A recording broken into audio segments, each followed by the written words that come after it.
Եթե հեղափոխական ուժերը գալիս են իշխանության, դա կոչվում է հեղափոխություն, եթե նրանք պարտվում են, նրանք մեղադրվում են ահաբեկչության մեջ։ Նիկոլի վերընտրվել է նշանակում է, որ իրանք լքելու են Հայաստանը լավագույն դեպքում, իսկ վատագույն դեպքում լինելու են բերդում։ Շարքային քաղաքացիների 80-90%-ը գիտի, որ Հայաստանում ոստիկանություն չկա։ Ինքը չի գրանցում մարսում է, արգելում է մարսում է։ Հետ ընտրական զարգացումները կարան իր համար լինեն, ասենք, այդ ցունամի էֆեկտ ունենան։ Դատավորը ասում է, ենթադրենք, ասում է 20,000 գումարած 30,000 գումարած 50,000, եղավ ոչ թե 100,000, եղավ 650,000։ Հետո Արփինե Սարգսյանը այսօր առավոտյան փողոցը փակել է տվել, որ իր աշարաշենը անցի, մարդիկ էլ բաներով ազդանշաններով իրան տենց բանեն ողջունել են, հա, ճակերտների մեջ։ Դու պատկերացնում ես Նիկոլ Փաշինյանը այնքան է լկտիաց է, որ հայտարարում է, քանի որ 21 թվին հետընտրական զարգացում չի եղել, ուրեմն ես արդար եմ ընտրվել։ Կեղծիքն էլ է տարբեր լինում։ Մի բանա 40-ը սարքել 50%, մի բանա 10%-ը սարքել 80%։ Այդ բանաձևի դուք համաձայն եք ազգակորական ոչ մի ֆիզիկական Ռեմբոն դառավ աշխարհակահաղական գիքով։ Այդ մոտ կապիտուլյան բա ինքը ձեռքները բարձրացրել, հանձնվել է։ Ես 7 տարի մնացել եմ նույն դասարանում։ Ողջույն։ Դուք հրապարակի YouTube-յան ալիքում եք։ Ձեզ հետ է Զարա եւ Ավետիս ոդկասթը։ Պիտի խնդրեմ ամենասկզբից բաժանորդագրվեք եւ նաեւ մեզ ընթացքում մեկնաբանություններ գրեք։ Մեզ շատ հետաքրքիր է ձեր կարծիքը ու դրանով YouTube-ը ավելի մեծ տարածում է տալիս մեր հաղորդմանը։ Իսկ մենք այսօր քննարկելու ենք քաղաքական ապոկալիպտիկ թեորիաները։ Համաձայն ես։ Ոնց ասես, բարի ձեզ։ Բարի։ Լեսի, գիտես ինչի եմ ուզում, չէ մենք իրականում շատ հաճախ ենք ասում, որ սենց կարա լինի վատ, սենց կարա լինի վատ, չէ, չգիտեմ, Փաշինյանը հերթական անգամ կարա պատերազմ բարտվի, կարա հերթական անգամ ընտրություն հաղթի, թվում է թե տենց հիստերիկ կնոջ բանում ենք, հա,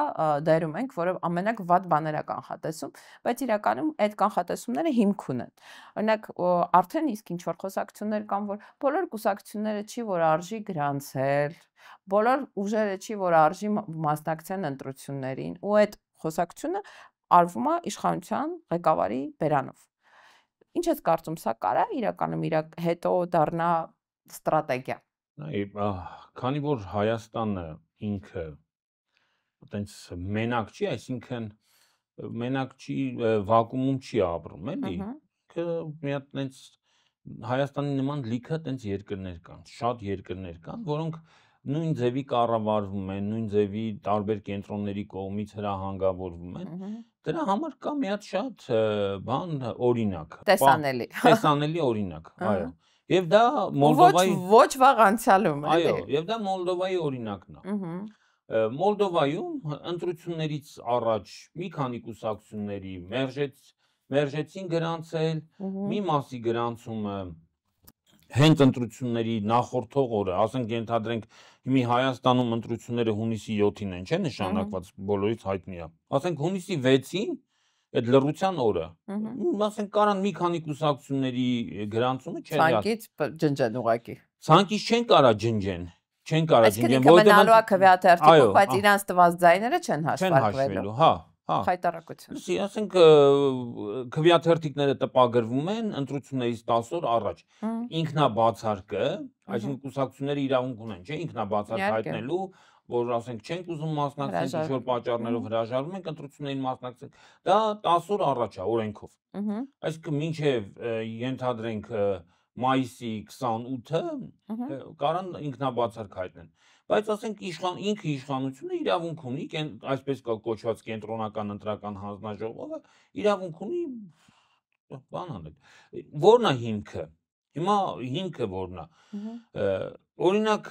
Մոլդովայի նախագահը Մայա Սանդուն ընտրություններից մի շաբաթ 10 օր առաջ սկսեց այտենց ագրեսիվ, ոնց որ հիմա Նիկոլն է, չէ՞, այտենց ագրեսիվ հռետորաբանություն բանման, սենց բան, հիբրիդային պատերազմ, չգիտեմ, Ռուսաստանից կառավարվող ուժեր, միլիոնավոր 100 միլիոն եվրո փող են ներդրել, որ ստեղ ձայները առնեն։ Մեր անկախություն ինքնիշխանությունը վտանգված է։ Վտանգված է, այո։ Եվ այդ որը ուժերն են դրանք։ Արևմտամետ, ես կասեի։ Դուք ասեիր, բայց Նիկոլ Փաշինյանը կասե դա ռուսամետ։ Իրականում հիմա Հայաստանում երկու ցենց բաժանում կա, չէ՞։ Նիկոլն ու իր այսպես կոչված թիմակի սատելիտ արևմտամետները ասում են, որ իբր թե Հայաստանում կա ռուսամետների ինչ որ ցենց թիմ, բանակ, բան եւ այլը, որոնք իբրև կառավարվում են Ռուսաստանից եւ Հայաստանը ուզում են դարձնեն ռուսական գուբերնիա եւ այլն, որ սրանց հաղթանակի դեպքում Հայաստանը կկործանվի, կդառնա մի հատ ռուսական գյուղ, բան, Թաթարստան եւ այլը, եւ կա հակառակ բանը, տեսակետը, ընդդիմությունը, որը ասում է, որ Նիկոլ Փաշինյանն ու իր կողմնակիցները Հայաստանը դարձրել են թուրքական վիլայետ, այո։ Արդեն իսկ դարձել են թուրքական վիլայեթը մի քիչ բարդ է, գիտես ինչ կա, ասեմ ինչի համար, Նիկոլ Փաշինյանը վաղուց Հայաստանը թուրքական վիլայեթ դարձրած կլներ, բայց ես միշտ ասում եմ, որ մի հատ խոչընդոտ կա, հապա 102-րդ ռազմաբազան, թուրքական, լսի, չէ, այդ լոգիկայով Արցախն էլ չէր կարա հանձնվեր, դա խոչընդոտ չի, մի թեթև անհարմարությունը, լսի, հա, բայց պետքա վերացվի, թուրքական վիլայեթում ռուսական բազա չի լինում։ Լավ, подожди, որ շատ շեղվենք էլի վիլայեթների ու բաների ֆորմատների, որտեղ այդ մասին շատ ենք խոսել, իսկ ես իմ ասած հնարավոր սցենարները մի քիչ ավելի թարմ թեմա է։ Ինչ ուզում է ասի Նիկոլ Փաշինյանը, ինչ հակադարձում ուզում է անի, չէ, այդ բան ռուսամետ, պրոռուսական եւ այլն այդ ֆորմատի մեջ ինչքան ուզում է ինքնադրսևորվի, ինքը օրինական, իրավական հիմքեր չի ունենալու կուսակցություններ, նոր կուսակցությունները ստեղծվող չգրանցելու եւ այդ կուսակցությունները հետո քվեաթերթիկ չներառելու։ Ոնց է անելու։ Նայ, կանի։ Հիմա ինքը դու չես կարող ասես, էլի, եթե ուժը ինչ որ պրոյեսի ինչականն է, դա արգելված է մեր համադրությամբ, արգելված չի։ Ոչ, մեր սահմանադրությամբ ուրիշ բան է արգելված, կուսակցությունների մասին օրենքով եւ հասարակական կազմակերպությունների մասին օրենքով արգելված է կուսակցությունների ֆինանսավորումը արտասահմանից այլ երկրներից։ Հիմա դու տես, Նիկոլ Փաշինյանը ինչ է անում։ Ինքը ունի իշխանություն։ Իր կուսակցությունը զաստավիտով ֆինանսավորվում է հայ գործարարների կողմից։ Այսինքն ինքը ամեն ընտրությունից առաջ, նույնիսկ քաղաքային թիմ ընտրություն։ Դրամ հավաքան ու պարտադրված է, չէ՞, մարդը Մարտա մի 10 միլիոն գնում են մուծվում են բոլոր հարուստ մարդիկ։ Դա կոչվում է կամավոր նվիրատվություններ, քաղաքացիական։ Կամավոր պարտադիր նվիրատվություն, պարտադիր կամավոր նվիրատվություններ։ Ախր այդ մարդիկ շանս չունեն, հնարավորություն չունեն հրաժարվելու այդ միջոցառումից, դրա համար դա չի կարելի կամավոր ասել։ Okay, կանչում է, բանանում բոլորից փողերը հավաքում է, ինքը ֆինանսավորվում է ներքին ուժերի կողմից։ Ներքին ուժերի կողմից։ Մյուսներին, մյուս գործարար, այսինքն մյուս կուսակցություններին էլ արգելվում է, չէ՞ որ ֆինանսավորվեն։ Ասենք հիմի հետևում է, որ որևէ մեկը Այսինքն Սփյուռքի կառույցներն էլ են համարվում արտաքին ֆինանսավորում։ Օրինակ, եթե Մոսկվայում օրինակ Հայերի միության նախագահը որոշի հանգանակություն անի ու փոխանցի այդ հանգանակությունը, չգիտեմ, կուսակցություններից, ասենք Գագիկ Ծառուկյանին, որ ընտրություններին մասնակցի։ Դա համարվելու է դրսի ֆինանսավորում։ Այո, դա համարվելու է դրսի ֆինանսավորում, որովհետև կապ չունի դա հայ է, Հայերի միությունն է, չգիտեմ համահայկական միությունա կապ չունի։ Եթե գումարը փոխանցվում է, տես մեխանիզմը շատ հեշտ է։ Դու մյուսներին զրկում ես ֆինանսավորումից, ասում ես ով քեզ ներսից ես քեզ չեմ թողի որ փող տան, այսինքն ներսի գործարարների նկատմամբ տոտալ վերահսկողություն ես սահմանում, չէ՞, ասում ես ով որ ձեռք քաշել անդիմադիրին փող տա, էլի։ Հա, ով որ փող տվեց անդիմադիրին, ինքը հայտնում է սև ցուցակում եւ Բեկո սկսում է լայնամասշտաբ ստուգումները, քրեական բաները գործերի հարուցումը մի քանի րոպեվա հարց է, չէ՞, դա պարզա։ Չէ, ապրանքը նույն դուրս չի գալի, չենք թողելու, վերջը բանը, տամոժնին իրանց ձեռնա, չէ՞, մաքսային ծառայությունը իրանց ձեռնա։ Հիմա մարդը ապրանք կարա բերի, ուղղակի սահմանից ներս չթողեն, ինչ։ Բայց կան հիմա անդիմադիր ուժեր, որոնք Հայաստանում արդեն իսկ ունեն բավականին ֆինանսական միջոցներ։ Մենակ ֆինանսական միջոցներով դժվար է լինելու այդ մարդկանց դեմ առնել։ Հիմա դու չես կարող ասես, որ Տաշիկ գրուպի ղեկավարը Հայաստանում փող չունի։ Չի կարող այդ փողերից ֆինանսավորի իր քարոզարշավը։ Բայց չես կարող ասես, որ կարող է այդ մարդը ասի, չէ, մենք գիտենք, պարտադիր չի որ ապացույց լինի։ Հա, կապ չունի փողը Հայաստանում է թե չէ։ Կասի աշխատել է Ռուսաստանում։ Աշխատել է Ռուսաստանում։ կապիտալը մենք ուրեմն չգիտենք, որ այդ կապիտալը նախորոք է բերվել Հայաստան կամ այդ կապիտալի ծագման աղբյուրը Ռուսաստանն է, չգիտեմ, էսեն։ Լսի, ի վերջո, եթե կուսակցությանը արգել են մասնակցի ընտրություններին։ Ինչ է լինելու։ Ոչ մի բան։ Եմ որ ասում է, ո՞նց ոչ մի բան է։ Ո՞նց ոչ մի բան։ Հələ արի պատկերացնենք իրավիճակը։ Ես ելնեմ իր տեղը, իրականում կարգել եմ։ Չեմ գրանցի, բայց դրա չգրանցելու համար դու պետք է բավականին կուռ բռնապետական օղակներ ունենաս, այսինքն պետք է կարողանաս իրավապահների ամբողջ համակարգը քեզ ենթակայացնես, պետք է կարողանաս դատական համակարգ ամբողջությամբ քեզ ենթակայացնես։ Չէ, ուզում եմ ասեմ, բայց դու հələ պատկերացու, եթե սա սենց ընդհանուր մի հատ շատ լավ բան կա, թեստ կա, ուրեմն ասում եմ ընտրությունները սենց մի բանի թեստի պես բան է, հա, միջև ընտրությունները արանքներում մարդիկ չեն մտածում, որ կարելի է այդ իշխանությունը փոխել, բայց ընտրությունների նախաշեմին անգամ այդ կառույցները, որոնք հիմա հլու հնազանդ կատարում են իր հրահանգները, կարող է այն փոքրիկ հույս իրանց մոտ առաջանա, որ սրա փոփոխությամբ իրանք ավելի անկախ են լինելու, ավելի ազատ են լինելու ու չգնան այդ մեթոդներով այդ բանին, հա,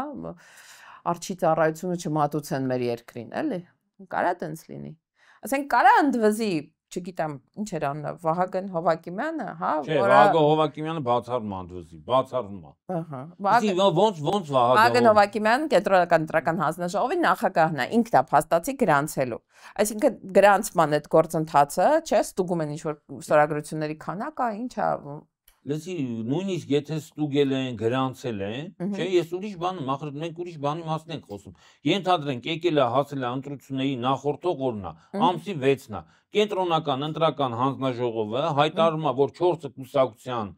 գրանցում, կասեցում, չեղարկում է, կամ կասեցում է, չեղարկում է, բառերը կարևոր չեն։ Դադարեցում է, նայ, ու ինչ հիմնավորումներով։ Ասենք մի հատ պարտադիր էլ չի, գիտես ինչ լուրջ հիմք լինի։ Կոնկրետ հիմք լինի։ Օրինակ, ներկայացված փաստաթղթերում արկա իրավական, ասենք, քերականական սխալների պատճառով։ Չէ, ընտրական օրենսգրքի հետ ունեցած հակասությունների կամ չգիտեմ, սենց ինչ-որ մի ամբաղ ձևակերպում դնեն։ Անընթերնելի ձեռագիր, ես իմի ինչ կարա տեսի։ Հայտնաբերվել են կեղծիքներ։ Այո։ Կենտրոնական ընտրական հանձնաժողով ներկայացված փաստաթղթերում հայտնաբերվել են կեղծիքներ։ Բայց ասեն հիմի տրամաբանական հարց է, չի առաջանալու։ Բա մինչև այդ բան արնեիք, հայտնաբերեիք։ Չէ, մենք այսօր ենք հայտնաբերել, այսօր ենք դադարեցնում։ Օր ու գիշեր աշխատել ենք, չենք հասցրել, վերջի օրն ենք գտել։ Վերջի օրը գտել ենք։ Նույնիսկ կարան ուրիշ բան չի ասեն, որ այն հանձնաժողովի այն անդամը կամ այն աշխատակիցը,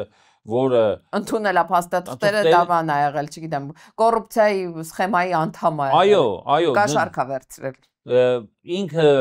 ներդրված է եղել այս համակարգում, այդ ուժերի կողմից գտել ենք, բացահայտել ենք, պատժել ենք, հեռացրել ենք։ Գժանոց։ Հիմա թույլ չենք տալու օտար ուժերին մասնակցել ընտրություններին։ Իշխանությունը բռնազավթեն իրանց 5-րդ Շարասյան միջոցով։ Թույլ չենք տալու։ Ինչա ուզում ես թույլ տան զառա։ Չէ, դու ոնց ես ուզում, թույլ տան, որ օտար ուժերը զավթեն իշխանությունը։ Ես ուզում եմ նրանց կամակատար ուժերը զավթեն իշխանությունը։ Մի հատ էլ եթե վերադառնում ենք, ասում խելամտության շրջանակները, էլի ոչ թե ոնց էր ասում Աշոտյանը, խելագարության կանխավարկածով չենք բանարը Այդ Աշոտյանը չի ասել, դա ասելա, ոչ, դա ասելա Վլադիմիր Նազարյանը, Հայաստանի նախկին գլխավոր դատախազը, երբ որ իրան հարցնում էին, ասում էին, իսկ ինչի օրենքում օրինակ այսինչ բանը գրած չի,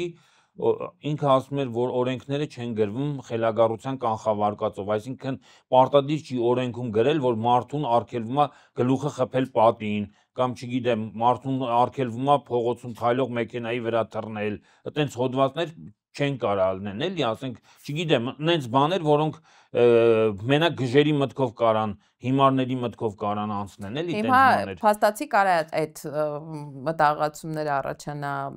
իշխող խմբի մոտ, եթե գալիս ենք բանին, արդյունքներին, ինքը չի գրանցում, մարսում է, արգելում է, մարսում է, հետ ընտրական զարգացումները կարան իր համար լինեն, ասենք, այդ ցունամի էֆեկտ ունենան։ Տես, հետ ընտրական զարգացում, շատ կարևոր բառ ասեցիր։ Ուրեմն Նիկոլ Փաշինյանը այս վերջերս հպարտացավ, որ մենակ իր իշխանության օրոքա, որ ընտրությունները այնքան արդար են եղել, որ հետընտրական զարգացում տեղի չի ունեցել։ Ինքը դրա ասելու իրավունքը ունի մեծ հաշվով եւ դրա առաջի պատասխանատուն դա Ռոբերտ Քոչարյանն է։ Ռոբերտ Քոչարյանը, որը 21 թվականին չվիճարկվեց փողոցում, չվիճարկվեց, լսի, դիմել սահմանադրական դատարան, չգիտեմ, դիմել դատարան, վիճարկել, դա նման երկրում, որտեղ մարդիկ ասում են, որ արդարադատություն գոյություն չունի, ու հետո գնում են դիմում են դատարան, դա գիտես ինչ կա։ Օրինակ կներես, որ շեղում եմ թեմայից, մարդկանց շարքային քաղաքացիների 80-90%-ը գիտի, որ Հայաստանում ոստիկանություն չկա։ Չկա։ Մարդկանցից շատ հաճախ է լինում, որ ասենք ինչ որ տանգողություն են լինում, չեն էլ դիմում, ասում են մեկը ոչ այդտեղ բերելու ոչ բան։ Ցանկացած գողություն լինում է, նույնիսկ երբ որ ոստիկանությունից գալիս են այդ մարդուն ասում են մենք լսել ենք, որ քո տնից գողություն ա եղել կամ ինչ որ ծեծ ա եղել կամ ինչ որ հափշտակություն ա եղել, կողոպուտ ա եղել, մարդիկ ասում են չէ ախպեր, չի եղել։ Ինչի համար։ Որովհետև մարդը, շարքային մարդը գիտի, որ Հայաստանում ոստիկանություն չկա։ Ասենք ինչ Արփինե Սարգսյանը պետք է բանը ոստիկանություն ղեկավարի ու այդ ոստիկանությունը պետք է իրավակարգ պաշտպանի երկրում։ Մարդիկ գիտեն, որ ոստիկանության ֆունկցիան այսօր մարդկանց փողոց փակելն է, Արփինե Սարգսյանը այսօր առավոտյան փողոցը փակել է տվել, որ իր աշարաշենը անցնի, մարդիկ էլ բաներով ազդանշաններով իրան տենց բան են ողջունել են, հա, ճակերտների մեջ։ Դեսի այն օրը մի հատ բարեկ մեքենան կանգնացրել է, ասում եմ այս տուգան հատուկ տուգանում եք, էլի, նենց ու երջանկանում եք մարդ տուգանելուց, գիտես ինձ ինչ է ասում։ Ասենց է անում։ Որ էս պլան են դրել։ Չէ, ասում է, բա այդ մեքենաները, այս մեքենաներով ինչ փողով պետք է առնենք։ Հա, մարդը բարձ ասում է, բայց մեր մեքենաները ինչ փողով, բայց այդ սպասարկումը, այդ առնելը, մարդիկ իրանք գիտեն, որ իրանց գործը ոչ թե իրավակարգ պաշտպանելն է, այլ իրանց համար մեքենայի բենզինի սպասարկման։ Չի ասել աշխատավարձը մեր որ դեից առաջանա։ Այդ ցածա առաջ լավ էր էլի, թող կաշառքը վերցնեին, դնեին գրպանները գնային տուն։ Ուզում են մեքենա սարքեն, ուզում են որպես աշխատավարձ համարեն։ Երկրում ես ինչ եմ ասում, ինչի եկա դրան։ Մարդիկ, սովորական մարդիկ գիտեն, որ ոստիկանության փոխարեն կա բանդա։ Մի անգամ էլ եմ չի ասել, բանդան ինչով է տարբերվում ոստիկանությունից, որ բանդան աշխատում է զուտ իր անդամների եւ բանդայի ղեկավարի բարեկեցության եւ շահը սպասարկելու համար։ Շահերը սպասարկելու համար իրավապահ մարմինները աշխատում են հասարակության համար, այսինքն հանրային ծառայություն են մատուցում։ Մարդիկ գիտեն, որ այդ հանրային ծառայությունը չկա։ Նույնը վերաբերում է դատարաններին։ Եթե դու գիտես, որ դատարանի նախագահից սկսած շարքային դատավորով կատարում են Նիկոլ Փաշինյանի հրահանգը, չէ, ու դու գնում ես դիմում ես դատարան, ասում ես, որ այդ դատարանը պետքա Նիկոլ Փաշինյանին իբր իշխանությունից զրկի կամ մի հատ այնպես որոշում կայացնի, որը Նիկոլ Փաշինյանի իշխանությունը կասկածի տակ դնի։ Կարա տենց բան լինի, իհարկե ոչ։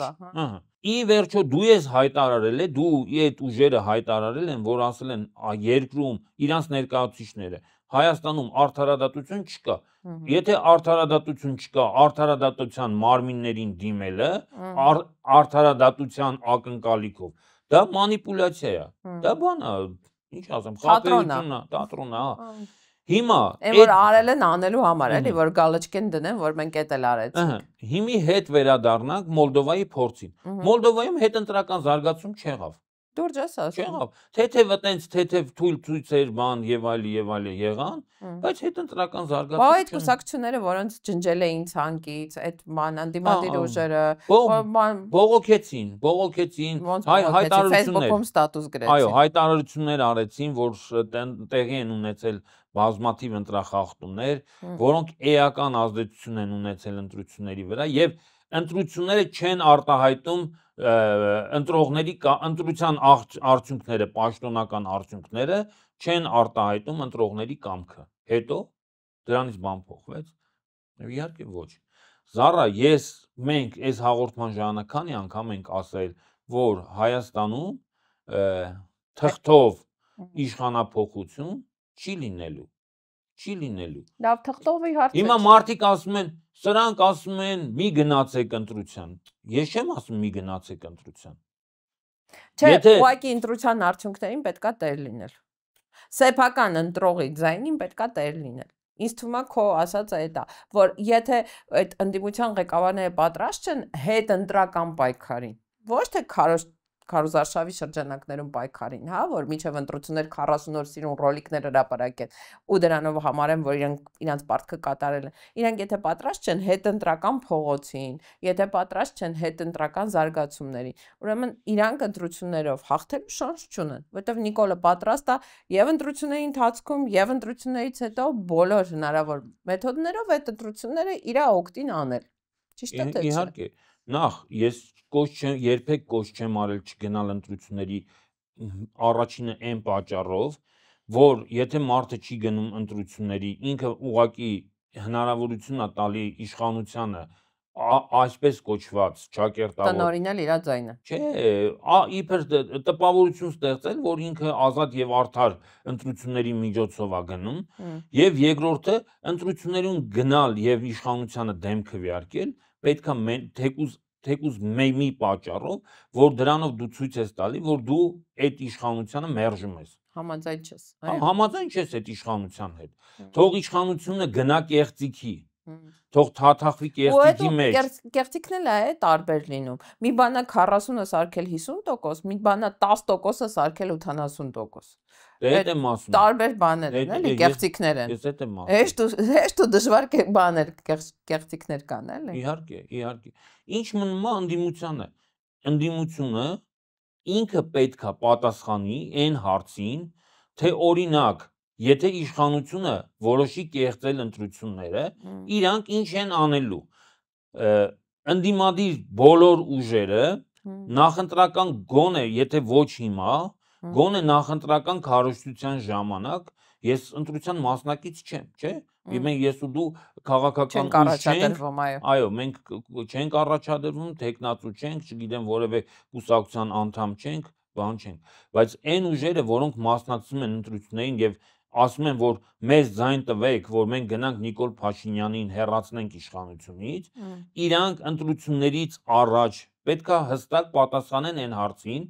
թե ինչ են անելու, եթե Նիկոլ Փաշինյանը կեղծի ընտրությունները։ Եթե Նիկոլ Փաշինյանը հայտարարի, որ ինքը հաղթել է ընտրությունները։ Տես, ախր նույն Մոլդովայի օրինակով մարդիկ գիտես ինչ էին ասում։ Ասում էին, երբ որ տեղամասերից եկած քվեաթերթիկները, ձայները գումարում ենք իրար,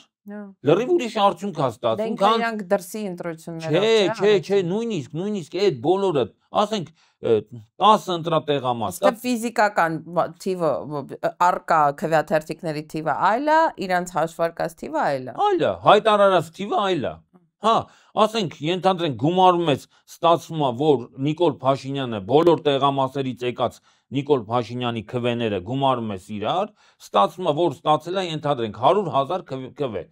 Բայց կենտրոնական ընտրական հանձնաժողովը հայտարարում է, որ Նիկոլ Փաշինյանի օգտին քվեարկել է 650,000 մարդ։ Ախպեր ասում են գումարում ենք, չէ, այս թվերը գումարում ենք 600,000 չի ստացվում, ստացվում է 100,000։ Հետո ասում է դիմեք դատարան, կեղծիքներ կան, դիմեք դատարան։ Դատարանն էլ իրենց դատարանն է։ Դատարանն էլ իրենց դատարանն է։ Արդեն WhatsApp-ով, SMS-ով ասել է ինքը դատարանի ինչ որոշում դիկայացնի։ Դատավորը ասում է, ենթադրենք ասում է 20,000 գումարած 30,000 գումարած 50,000, եղավ ոչ թե 100,000, եղավ 650,000։ Հետո դիմեք վերադաս դատարան։ Ախպեր ասում է, ես սենց եմ գումարում, մեր կալկուլյատորով կամ ես իմ մտքով գումարում եմ, սենց ալնում։ Հիմի դուք ասում ես ախպեր, բայց ոնց է տենց ալնում, մենք գումարում ենք սենց ալնում։ Ասում է, չէ, սենց է։ Հետո դրան այսինքն երբ որ դու հանդիպում ես ինչ ես անելու, էլի, բանը խելագարության թատրոնում ինչ ես անելու, ասենք իսկականից ասացին, այսքան թիվ ենք ստացել, ինչ ես անելու։ Հա, ինչ ես անելու։ Հիմա ենթադրենք Հայաստանում կա 1000 տեղամաս։ Ընդդիմությունը ասում է, մենք բոլոր հավաքել ենք, հաշվել ենք, արձանագրությունները բերել ենք, նստել ենք դրանց թվերը գումարել ենք, կենտրոնական ընտրական հանձնաժողովի հրապարակած արդյունքները չի համապատասխանում հրապարակած լրիվ ուրիշ թվեր է, լրիվ բացարձակ Ինչ ա լինելու։ Դրա համար եմ ասում, որ նույնիսկ երբ որ ընդդիմությունը ասում է, որ մենք բոլոր տեղամասերում կունենանք վստահված անձիկ, չգիտեմ, Էլի կարող է տեղում չկեղծեն, հա, այսինքն կարող է քվեաթերթիկ ավել չգցեն, պրոստը այդ մաթեմատիկայի մեջ սխալվեն։ Հա, լսի, որովհետև ձայները, քվեարկության արդյունքները ամփոփելու գործը դա կենտրոնական ընտրական հանձնաժողովին է, դա կուսակցություններին չի։ Քո նախկին գոլեգան է, որ եղեկավարը, չէ՞։ Դու չես աշխատել Վահագն Հովհակիմյանի հետ։ Դրա համար ես գիտեմ, որ լավ, ինքը լավ մաթեմատիկա գիտի, կարանա գումարի 30։ Ինքը, ես քեզ մի բան ասեմ, թող հիմի բոլորը իմանան, օրինակ Նիկոլ Փաշինյանը իմ ներկայությամբ, բազմաթիվ մարդկանց ներկայությամբ ասում էր, որ Վահագն Հովհակիմյանի մասին սենց էր ասում, ասում էր Վահագ, լսի, որ հիմա գնամ ֆայլաբազար, մեկին ասեմ ով աստե գաչ քաշող, բերեմ խմբագրություն, ասեմ ախպեր, գաչ պետք չի քաշես, արի հոդված գրի, թե քեզնից լավ հոդված չգրի, ինչ ուզում ես ասա։ Այսինքն տենց բան է իր մտավոր ունակությունների վրա, տենց մասին տենց կարծիք ուներ Նիկոլը։ Նիկոլի բերել մեր զուտով փաթաթել որպես Նիկոլի խմբագրությունում, Նիկոլի Վահագը ինքը վատ մարդ չի, որպես նենց էլի, ասենք եթե ինքը մնար, ասենք իրանց երրորդ գյուղում կամ Աբարանում, ինքը Աբարանից եկել էր երրորդ, ինքը բարի, նենց նորմալ, հասարակ տղա է, բայց այդ բարի հասարակ տղային կեղծելու է այդ ասը։ Կեղծելու է, իհարկե կեղծելու է։ Մի խոսքով դու առաջարկում ես Վահագն Հովհակիմյանի հետ հույս չդնել, ավելի շուտ սենց ասեմ, Վահագն Հովհակիմյանի վրա հույս կարա դնի մենակ Նիկոլ Փաշինյանը։ Բա մենք ինչ անենք։ Մեր հույսը ով է։ Դե հիմա թող ասեն, այդ քաղաքական ուժերը թող ասեն, ասենք ոնց որ իրանց քարոզարշավի ժամանակ քաղաքական ծրագիր են ներկայացնելու, նենց էլ ներկայացնեն, օրինակ եթե ընտրություններից հետո Նիկոլ Փաշինյանը կեղծեց, իրենք ինչ են պատրաստվում անեն։ Հա, ասենք բանի նախընտրական էտապում։ Իհարկե, պետք է հասարակությունը իմանա, չէ՞, որ ենթադրենք կռիվ ենք տալու չենք հասնում։ Մեկը ասելու է ենթադրենք դիմելու ենք դատարան, մեկը ասելու է որ ոչ մի բան էլ չենք անելու, դե եթե կենտրոնական ընտրական հանձնաժողովը հայտարարի, որ ընտրություններում Նիկոլ Փաշինյանը բան արել, մենք համարելու ենք, որ դա հենց այդպես էլ եղել է։ Մյուսները կարան ասեն, բա մենք ո՞նց անենք, մենք ինչ իմանանք, հաղթելա ով է հաղթել, մենք վստահում ենք կենտրոնական ընտրական հանձնաժողովի հրապարակած թվերին։ Ուժել կարող է լինի, որ ասի, եթե մենք տեսնենք բավարար եւ համոզիչ փաստեր ունենանք, որ ընտրությունները կեղծվել են, մենք հասարակությանը կոչ կանենք, ենթադրենք տեր կանգնել իրենց ձայներին։ Դե հիմա պետք չի հասկանում ես, այսօր պետք չի տենց հայտարարել, որ մենք մարտական կոչեր անենք։ Հա, հեղափոխություն կանենք, այս իշխանությանը կհեռացնենք, բան եւ այլն, բայց գոնե կարան ասեն, չէ՞ որ կփորձենք եղած հնարավորության սահմաններում կամ հանրային աջակցությամբ եւ այլն երկրում վերականգնել սահմանադրական կարգը բոլոր օրինական մեթոդներով բոլոր հնարավոր եւ անհնարին մեթոդներով նաեւ անհնարին դե հիմի անհնարինը հիմի ոչ են տանելու այս մարդուն ասեն բողոքի ակցիաները դա օրինական եւ հնարավոր մեթոդ է կարան ասենք չգիտեմ ոնց որ Նիկոլ Փաշինյանն էր ժամանակին փողոց փակում իրանք էլ փողոց փակեն դա քաղաքացիական անհնազանդության արդեն լավ ենք հիշում ու սովորել ենք այդ բառերը ակցիա ճիշտ է դրա մեջ ոչ մի անօրինական բան չկա չէ Իհարկե ասենք կարան կենտրոնական ընտրական հանձնաժողովի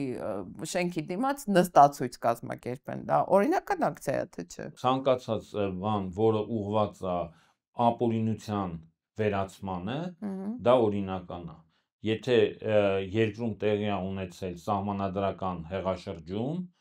իսկ ընտրությունների արդյունքների կեղծումը դա սահմանադրական հեղաշրջում է սահմանադրությամբ գրված է որ ժողովրդի իշխանությունը գողանալը խմբի կամ անհատի կողմից դա հանցագործություն է այդ են հանցագործությունն որ իշխանության յուրացում հա իրանք անընդհատ դրանով մարդ են դատում անհասկանալի բան սրբազանից սկսած մինչև ազգային բարերար բոլորը այդ բանով են գնում քաղաքական ուժերը յուրովի իրավունք ունեն մեկնաբանելու չէ ի վերջո դա մենակ իշխանության եւ իշխանության ներկայացուցիչների մենաշնորհը չի մեկնաբանելու սահմանադրությունը եւ սահմանադրության հոդվածները ընդդիմությունը ինքը եւս իրավունք ունի ինչ են ասում են եթե այսպես ասած հեղաշրջումը հաջողվում է դա կոչվում է հեղափոխություն եթե տապալվում է կոչվում է ահաբեկչություն չէ տենց է իրականում տենց է եթե հեղափոխական ուժերը գալիս են իշխանության, դա կոչվում է հեղափոխություն, եթե նրանք պարտվում են, նրանք մեղադրվում են ահաբեկչության մեջ։ Հիմա օրինակի համար, եթե Բագրատ Սրբազանը եւ Սրբազան շարժումը հաղթեր, Նիկոլ Փաշինյանին մեղադրելու են իշխանազավթման մեջ եւ ասելու են մենք եկանք եւ բան արել։ Չեմ կարծում, Բագրատ Սրբազանը շատ, ասենք, մեծահոգի ու լուսավոր ու բարի մարդ է, վստահ եմ, որ նման մեղադրանքներ չէին լինի։ Նիկոլ Փաշինյանը ուղղակի շանս կունենար արժանապատիվ հեռանալու։ Դե հիմա իրանց կալանավորել են, մեղադրում են ահաբեկչության մեջ։ Ի տարբերություն Բագրատ Սրբազանի, Նիկոլ Փաշինյանը ոչ մեծահոգի է, ոչ էլ բարի։ Ինքը որ ասում է բոլորը սաղմի մեջ է, բոլոր իր հակառակորդներին վերացնում, որ հնարավոր չլինի ինչ որ մի հակադարձում լինի իր իշխանությանը։ Ես չեմ ուզում մենք շատ տենց դժբախտ հեռանկարի վրա ավարտենք այսօրվա խոսակցությունը։ Մի հատ բան տուր էլի, վանգայություն արա, ես հիշում եմ ժամանակին դու տենց բաներ էիր անում։ Այսինքն ինչ նկատի ունես վանգայությունը։ Գրանցեն, չեն գրանցի ընդդիմությանը ընտրություններին, ընտրությունների արդյունքները կկեղծեն, չեն կեղծի, ընտրությունների կեղծած արդյունքները հնարավոր կլինի պաշտպանել ու ինչ որ կերպ հաղթահարել այդ կեղծիքը։ Ես վստահ եմ, որ Նիկոլ Փաշինյանը կփորձի որոշ ուժերի հանել բանից, ընտրապայքարից։ Եվ ոչ թե եւ գրանցումը մերժելու միջոցով եւ գրանցելուց հետո բանանելու միջոցով չեղարկելու միջոցով հա այդ ամեն ինչը լնելու է հետընտրական զարգացումների մասով չեմ կարող ասել անկեղծ ասած ես օրինակ մտածում էի որ 21 թվականին էլ հետընտրական զարգացումներ կլինեին հիմա էլ չեմ տեսնում այն հեղափոխական ուժը չեմ տենում ախպեր։ Բայց մեծ կողմից էլ 21 թվականին քաղբանտարկյալների այս քանակ չկար, որը Բերդում սպասում էր տեսնել ընտրությունների արդյունքում դուրս է գալու, թե մնալու է Բերդում։ Հարցը քաղբանտարկյալների քանակը չի։ Հայաստանում դու կարաս ասես ով կարա առաջնորդի հեղափոխությունը։ Ես բանին չգիտեմ, կարողա ընտրություններին մոտենանք, ինչ որ տենց մթնոլորտ ստեղծվի, տենց ինչ որ հեղափոխական կերպարների հայտ գան։ Ես այս բանին չեմ տեսնում։ Եթե դու տեսնում ես, ասա, ով կարա առաջնորդի հեղափոխությունը։ Չէ, այդ բանն է, վանգայությունը քո թեման է։ Ես դրա մեջ չեմ ասում։ Ոչ թե վանգայությունը իմ թեման է, դու ուղղակի ցրում ես։ Չէ, չեմ ցրում։ Ես ուզում ասել, որ դու էլ չես տեսնում։ Ես ուրիշ բան եմ կարծում, ես կարծում եմ, օրինակ, նույն, դամ չգիտեմ, սրբազանները գիտեն, որ եթե Նիկոլը վերընտրվեց, Միքայել Սրբազանը նստելու է 2 տարի, Բագրատ Սրբազանը նստելու է 10-ից 15 տարի։ Այսինքն եկեղեցին գիտի, որ իր 2 արքեպիսկոպոսները ամենակիչը 2, ամենաշատը 15 տարի նստելու են։ Դա բանա շարժառիթ է որպեսզի եկեղեցին ակտիվ մասնակցություն ունենա։ Ես ավելին ասեմ, կաթողիկոսն էլ է նստելու կաթողիկոսն կամ գահանքեցանելու, եթե կամավոր։ Եթե կամավոր գնաց, հա։ Կամ գահանքեցա լինել։ Այսինքն իրանք գիտեն, որ Նիկոլի վերարտադրելը իրանց ավարտն է։ Գիտեն։ Սամվել Կարապետյանը գիտի, որ ինքը Բերդից դուրս չի գալու, միջև Նիկոլի իշխանությանը։ Կամ ակարտակցվի երկրից, լավագույնը, ունեզրվի։ Կկորցնի Հայաստան վերադառնալու շանսը, իսկ իրանք ընտանյոք հանդերձ շատ կապված են իրանց հայրենի տենց գյուղի հետ, շատ կապված են Հայաստանի հետ, այսինքն այդ ընտանիքը մեծամասամբ ապրում է Հայաստան։ Իրանք այդ նշանակում է, որ սկսած Սամվել Կարապետյանից վերջացած Սարգիս Կարապետյանով բոլորը պիտի արտագաղթեն։ Իրանք պատրաստ են այդ հեռանկարին։ Նիկոլի վերընտրվելը նշանակում է, որ իրանք լքելու են Հայաստանը լավագույն դեպքում, իսկ վատագույն դեպքում լինելու են Բերդում, մեծ մասով։ Լրատվամիջոցների բոլոր ղեկավարներն անկախ լրատվամիջոցների գիտեն, որ հաջորդը իրանց հերթն է։ Քրեական գործեր, նստած լրագրողներ, դա շատ մոտ ապագայի հարց է։ Գիտենք, չէ, որ ռեպրեսիաները գնալով ինքը եթե վերարտադրվեց, ուժեղանալու է։ Մենք բոլորս այդ հեռանկարի հետ համակերպված ենք։ Այսինքն այնքան տարբեր խավեր կա, որոնց վրա վերարտադրվելը ազդելու է շատ խիստ բացասական, որ այդ մարդիկ չեն կարա չմիանան այդ պայքարին։ Այդտեղ կապ չունի ով կլինի առաջնորդը, այդտեղ կապ ունի, որ մենք բոլորիս է կպնելու իր վերընտրվելը։ Տրամաբանորեն, զուտ բանականության իմաստով դու ճիշտ ես, բայց շատ ժամանակ մարդիկ շարժվում են ի հակադրություն բանականության կամ մտածում են, որ այդ լսի, այնքան մարդիկ կան։ Մարդուն բացատրում ես, ասում ես ծխելը վտանգավոր է առողջությանը, եթե դու ծխես կմեռնես, ասում հա գիտեմ, բայց ծխում է։ Ինչ ասես։ Նույն ձևի մարդիկ գիտեն, որ Նիկոլ Փաշինյանի իշխանությունը թույն է, որը կործանում է մեր հանրային օրգանիզմը, բայց հանդուրժում են։ Ասում են դե ասում այս ուրախ նոտայի վրա ծխելը թարգելուն պատրաստված այսօր ավարտենք շնորհակալ եմ որ մեզ հետ էիք սա հրապարակի YouTube-յան ալիքն է որին եթե դուք դեռ չեք բաժանորդագրվել անպայման պետք է այդ անել բայց գրեք խնդրում եմ մեզ մեկնաբանություններ օրինակ դուք համարում եք որ հետ ընտրական զարգացումները լինելու են ակտիվ ուրախ ու կարևորը հուսադրող եւ արդյունավետ նկատի ունեմ արդյունք ապահովող, այսինքն ի վերջո լսի գոնե դու պատկերացնում ես Նիկոլ Փաշինյանը այնքան է լկտիացել, որ հայտարարում է, քանի որ 21 թվին հետընտրական զարգացում չի եղել, ուրեմն ես արդար եմ ընտրվել։ Գոնե ցույց տանք, որ արդար ընտրվելու շանսեր չունի։ Սպասենք 26 թվականին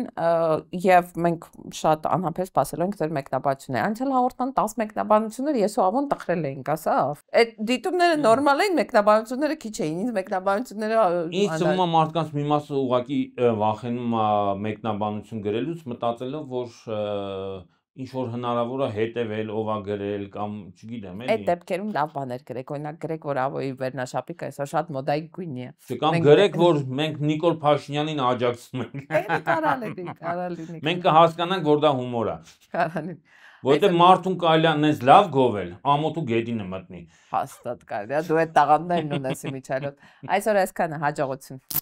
Այդ բանաձևի դուք համաձայն եք ազգակործական հասցեին։ Ոչ մի թիզական Ռեմբոն դառավ աշխարհակահաղական գիքո։